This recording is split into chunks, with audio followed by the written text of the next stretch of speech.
পাকৈত ৰান্ধনি নহয় যদিও চেষ্টা কৰোঁ মা দেউতাক বনাই খুৱাবলৈ। চিকেন অলপ আনিছিলোঁ, সেইখিনি ঠিক কৰি ল'লোঁ, পিঁয়াজো অলপ কাটি ল'লোঁ, আলু 2টা দিলোঁ। তাৰপিছত বিলাহীখিনি কাটি সেইখিনি বইল কৰি লৈছিলোঁ, কাৰণ তাৰ মই এটা পেষ্ট বনাম বুলি ভাবিলোঁ। মাংসখিনি হালধি, নিমখ আৰু তেল দি পেলাই মেৰিনেট কৰি ল'লোঁ। সেইখিনি মেৰিনেট হোৱাৰ পিছত ধুনীয়াকৈ গৰম কেৰাহীটোত মিঠাতেলখিনি দিলোঁ, আৰু মিঠাতেল দিয়াৰ পিছত পাঁচফোৰণ অকণমান দিছোঁ আজি। পাঁচফোৰণখিনি দিয়াৰ পিছত তেজপাত 2টাও দিলোঁ, আৰু লগতে জলকীয়া 2টা দিছোঁ। যিহেতু জ্বলা বেছি খাব নোৱাৰে মা দেউতাই, সেইকাৰণে সৰু সৰু 2টা জলকীয়া দিছোঁ। আৰু এনেকৈ সেইখিনি অকণমান লৰাই থকাৰ পিছতে কাটি থোৱা পিঁয়াজখিনি তাৰে অকণমান ইয়াতে দি দিলোঁ। পিঁয়াজখিনি দিয়াৰ পিছত মাংসখিনি দি মাংসখিনি গৰম হ'বলৈ দিলোঁ, আৰু মাংসখিনি গৰম হ'বৰ কাৰণে ধুনীয়াকৈ ভাজি লাগিবৰ কাৰণে ঢাকনিখন মাৰি দিলোঁ। আচলতে এনেকৈ বনাই ভাল লাগে কেতিয়াবা। মা দেউতাই ভালকৈ খাব পাৰিলে ভাতকেইটা ভাল লাগে।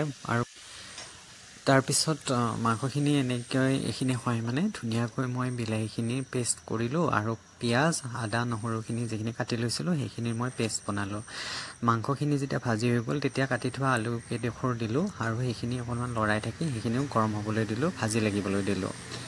যেতিয়া এইখিনি প্ৰায় ভাজি লগা হৈ গ'ল, তাৰপিছত মই এটা এটাকৈ যিখিনি মই পেষ্ট বনাইছিলোঁ, পিঁয়াজৰ পেষ্ট, তাৰপিছত আদা নহৰুৰ পেষ্ট, সেইখিনি মই তাত দিলোঁ, দি পেলাই লৰাই থাকিলোঁ। আৰু সেইখিনি যেতিয়া ভালকৈ ভাজি লাগিছে, আৰু তেতিয়া মই যিখিনি পেষ্ট বনাইছিলোঁ বিলাহীৰ, সেই বিলাহীৰ পেষ্টখিনিও দিলোঁ। আৰু বিলাহীৰ পেষ্টখিনি দিয়াৰ পিছত বৰ ধুনীয়া গোন্ধ এটা, স্মেল এটা আহিছে, আৰু অকণমান কালাৰ আহিছে, ধুনীয়া ৰঙা ৰঙা কালাৰ এটাও আহিছে। সেইখিনি উতলিবৰ কাৰণে আৰু অকণমান বেছিবৰ কাৰণে পানীও তাত দিলোঁ।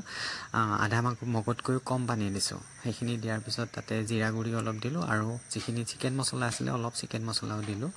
আৰু সেইখিনি উতলি হয় মানে মই এইফালে আনটো চোলাত প্ৰেছাৰ কুকাৰত ধুনীয়াকৈ ভাতকেইটা বহাই দিলোঁ। এইফালে দেউতা শুই আছে এখন বিচনাত।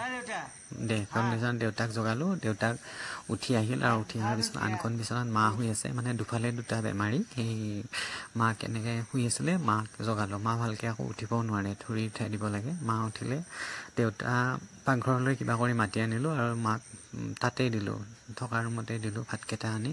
আৰু ভাতকেইটা আনি দিয়াৰ পিছত মায়ে আজি 2টামান ভাত বেছিকৈ খাইছে বাৰু, ভাল লাগিছে মনটো। তাৰপিছত দেউতাই এনেকৈ খালে। দেউতাক সুধিছিলোঁ কেনে হৈছে বুলি, দেউতাই কাণেৰে ভালকৈ শুনাও নাপায়, আৰু ভালকৈ ৰিপ্লাই দিবও নোৱাৰিলে। মানে কিবা সুধিলে কিবা ৰিপ্লাইহে দিয়ে, তেনেকুৱাকৈ ৰিপ্লাই কেইটামান দি থ'লে। বাৰু যিয়ে নহওক ভাতকেইটা শেষ কৰি খোৱাৰ কাৰণে দেউতাক আজি ভাল লাগিলে, আৰু মায়ে এইফালে ভাতকেইটা খোৱাৰ কাৰণেও খুব ভাল লাগিলে।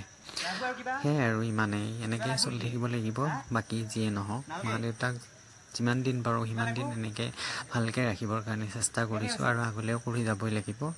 গতিকে সেয়াই আৰু। তাৰপিছত ময়ো ভাতকেইটা খালোঁ, আৰু ভাতকেইটা খাই শুই থাকিলোঁ। গুড নাইট সকলোকে, ধন্যবাদ ভিডিঅ'টো চোৱা।